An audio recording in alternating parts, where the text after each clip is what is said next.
बिस्मिल्लाहिर्रहमानिर्रहीम। तो concise chemistry series में जो नेमिंग रिएक्शंस है, इसमें हमारी दूसरी रिएक्शन है पैचमैन रिएक्शन। तो पैचमैन रिएक्शन का जहाँ तक इसके बारे में जो क्वेश्चंस की पॉसिबिलिटी है वो ये है कि first of all this reaction is use for synthesis of coumarin compounds.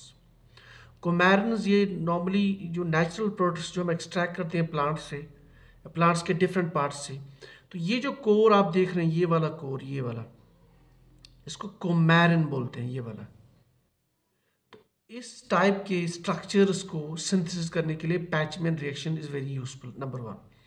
उसके बाद what is Pechmann reaction? Pechmann reaction में हम फिनॉल लेते हैं या फिनॉल का कोई डेरिवेटिव, ठीक है, उसको हम रिएक्ट कराते हैं विथ इस तरह का हमारे पास एक एस्टर होता है। Ester we know it's a derivative of carboxylic acid and phenol. लेकिन एस्टर में क्या होना चाहिए, यहाँ बीटा पोजीशन पे कार्बोनिल ग्रुप होना चाहिए, ये इंपॉर्टेंट है। So those esters which contain a carbonyl group at the beta position, ठीक है, they can be used here. So phenol with the ester in presence of acid, whether it is concentrated sulfuric acid or AlCl3।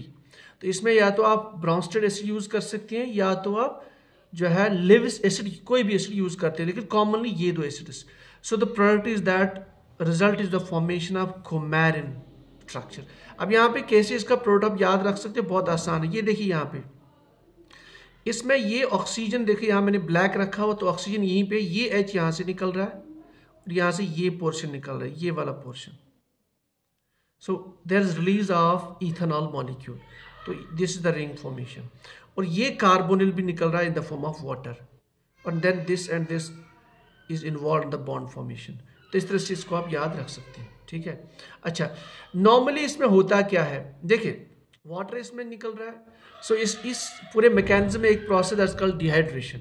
और वैसे भी एक rule आप याद रख सकती है, कोई रूल तो नहीं, एक ट्रिक है, जहाँ पे भी हम एसिड कैटालिसिस यूज करते हैं, चाहे it is Bronsted acid catalysis or it is Lewis acid catalysis, usually organic chemistry में डिहाइड्रेशन हो जाती है। तो इस मैकेनिज्म में भी डिहाइड्रेशन होती है।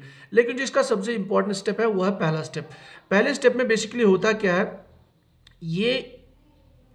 ये ग्रुप जो आप इधर देख रहे हैं ETO यानी इथॉक्सी ग्रुप, और यहाँ से H निकल के निकलता है इथेनॉल। तो जब एस्टर से इथेनॉल निकल गया और फिर ये वाला जुड़ गया इसके साथ में, तो this is called as transesterification, यानी one ethanol group gets release and new ethanol group comes here. जैसे यहाँ आप देख सकते हो, एक यहाँ एस्टर है, एस्टर को हमने रिएक्ट किया with alcohol, now this OR replaces this OR, so it is called as transesterification. यानी ऑलरेडी जो आपके पास एस्टर था, नाउ उस एस्टर में OH को रिप्लेस करना है, इसको बोलते हैं ट्रांसस्टेरिफिकेशन। तो यहाँ पे भी ये जो फिनॉक्साइड है ना, इसको रिप्लेस करता है, या ये फिनॉक्सी ग्रुप जो है ये इसको रिप्लेस करता है। तो इसलिए इसमें जो पहला स्टेप है दैट इज ट्रांसस्टेरिफिकेशन, ठीक है।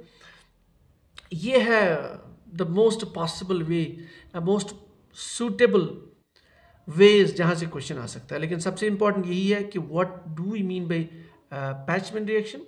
So it involves reaction of phenol or derivatives of phenol with any ester, carboxylic acid derivative, but that must contain a beta carbonyl. This is called beta carbonyl, ठीक है। In presence of acid, whether it is concentrated sulfuric acid or AlCl3, commonly you can use other acids also. So it results in the formation of coumarin, and then what is released is ethanol molecule, जो group यहाँ पे होगा, and water, ठीक है। So this is a type of condensation reaction. Thank you.